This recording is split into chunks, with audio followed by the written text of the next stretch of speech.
Olá a todos, estamos aqui na cobertura da ASCO 2018 com Oncologia Brasil. Somos parte do Grupo Brasileiro de Tumores Gastrointestinais. Faço parte da diretoria, sou a doutora Raquel Hickman e tenho aqui comigo o meu colega e amigo, o Dr. Gustavo Fernandes, que também é parte da diretoria do GTG. E a gente agora vai apresentar em resumo os principais trabalhos da apresentação oral de tumores gastrointestinais não coloretais.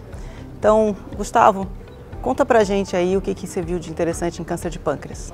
Então, tem alguma coisa interessante em câncer de pâncreas, já é muita coisa, né? E nós tivemos algumas apresentações interessantes, 3 na verdade.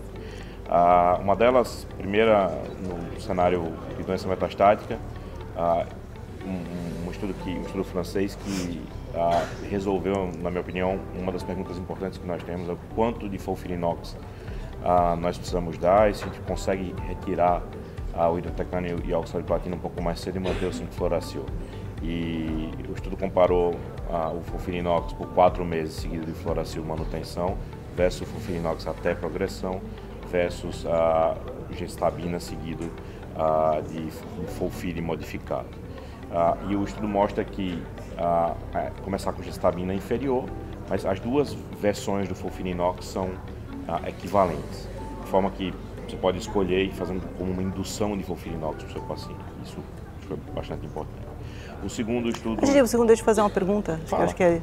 Esse estudo foi um randomizado de fase 2, né? Isso. E a discussão fala que precisa ter um fase 3. Você acha que precisa? Não. Concordo. Acho... Concordo que é um desperdício de tempo e dinheiro. Acho absolutamente fútil, é uma questão menor, na minha opinião. É um Optimox para pâncreas, né? Isso, o conceito existe, acho absolutamente suficiente extrapolar esse dado dessa forma, e como a gente esperava também, gestabina, começando com gestabina foi pior. Foi inferior.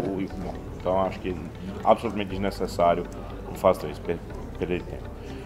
Com relação acho que o estudo principal que eu vi na ASCO até agora foi o estudo de adjuvância em pâncreas, em que esse sim um grande avanço, pacientes ressecados foram submetidos a tratamento com gestabina por 6 meses, que é o tratamento padrão, era o tratamento padrão até GENCAP, e versus FOLFIRINOX adjuvante. E o resultado positivo, como todo mundo esperava, tanto com uma magnitude de benefício impressionante. Então, 34 meses de sobrevida com gestabina sozinha versus 54 meses de sobrevida com o FOLFIRINOX por 6 meses.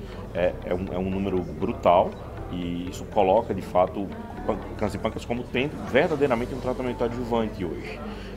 Eu me lembro de falar isso, provavelmente deve ter falado para você, dizer que FOLFIRINOX podia ser tratamento de câncer de pâncreas com uma primeira linha precoce, porque todo mundo recorre mesmo, e sempre achei que esse estudo fosse positivo, e por isso, mas nunca fiz. Só falava isso brincando, mas o dado é extremamente positivo, extremamente. Deu vontade de levantar no meio da plenária e aplaudir. Deveria ter sido plenário, né? Deveria, tá, na verdade, a apresentação oral. O interessante também é que, assim, depois na discussão, o próprio Dr. Conroy que apresentou deixa claro que utilizar o FOLFIRINOX modificado, sem o bolo de fluoracil, a gente extrapola esse dado para a doença metastática, isso pode ser extrapolado para a adjuvância, até porque não vai ser fácil depois de uma GDP fazer o FOLFIRINOX full, né? Verdadeiramente. Teve um pouco mais de neutropenia, provavelmente também por conta da fragilidade do doente no pós-operatório de uma GDP, acho. Tirar o bolo de fluoracil, acho que foi uma boa estratégia, e reduzir dose à medida do necessário, acho também excelente.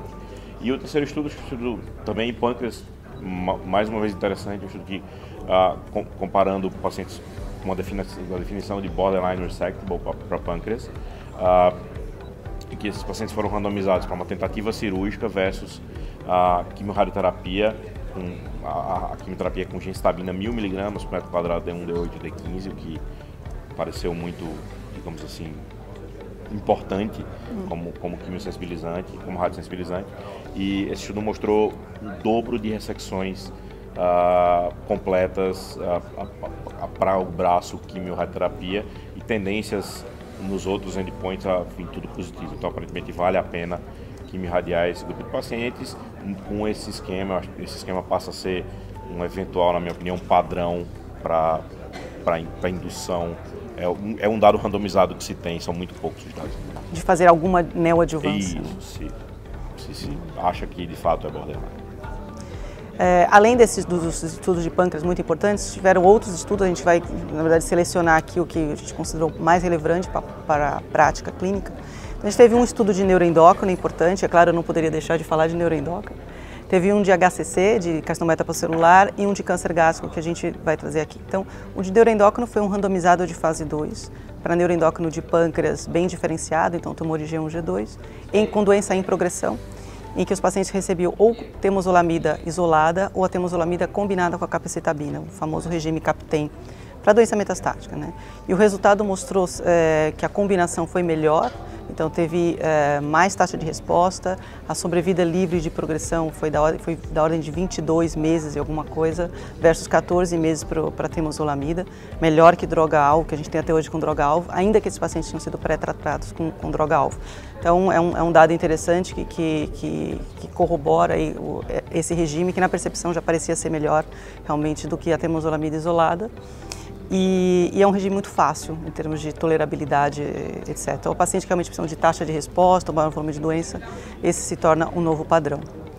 O outro estudo é um fase 3, foi um estudo que testou a adição de ramucirumab, não, na verdade, ramucirumab sozinho versus o placebo, em pacientes que já com um hepatocarcinoma que já tinham tido progressão, intolerância a sorafenib.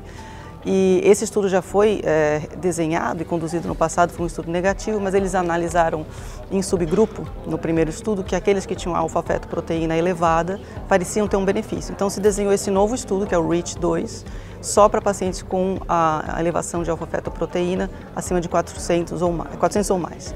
O estudo foi positivo, aí, né, com um ganho aí de sobrevida global mediana da ordem de 2 meses, um ganho modesto.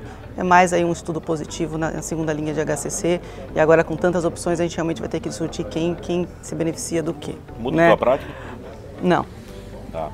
Não. O neuroendócrino muda a tua prática? Muda. Até que ponto ou 0 ponto você acha que esses dados são extrapoláveis para Delgado? Então, os dados de Delgado, a taxa de resposta e eficácia parece ser muito menor, é uma doença muito mais quimio-resistente. Então, eu mantenho para pâncreas. Eu fiz questão de te perguntar isso, porque é uma confusão muito feia. Não, esse dado é para pâncreas mesmo. Né?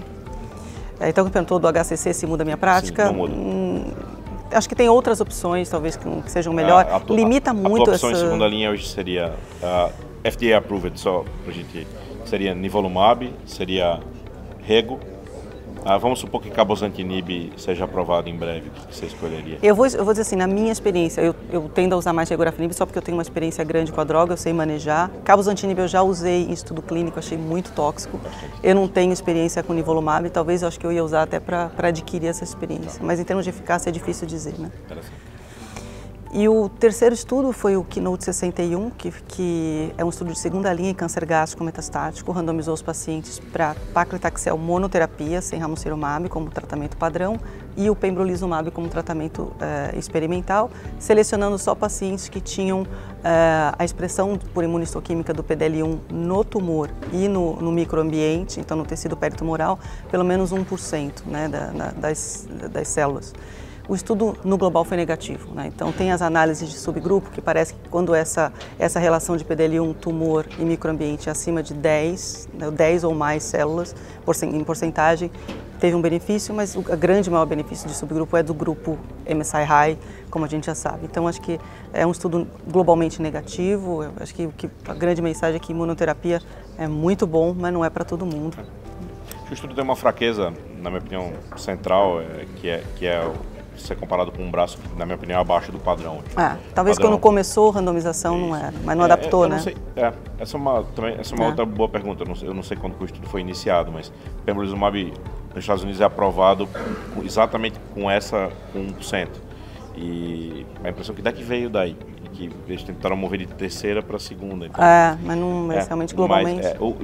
Acho que o dado do subgrupo interessante é que os pacientes têm uma tendência, como imunoterapia em geral, quem responde tem uma tendência maior de ficar vivo no longo prazo. É olhar a curva, né? Precisamos ver só quem são essas pessoas antes de dar o remédio. Bom, esse é um resumo, então, dos estudos de câncer de não coloretal, né, da ASCO 2018.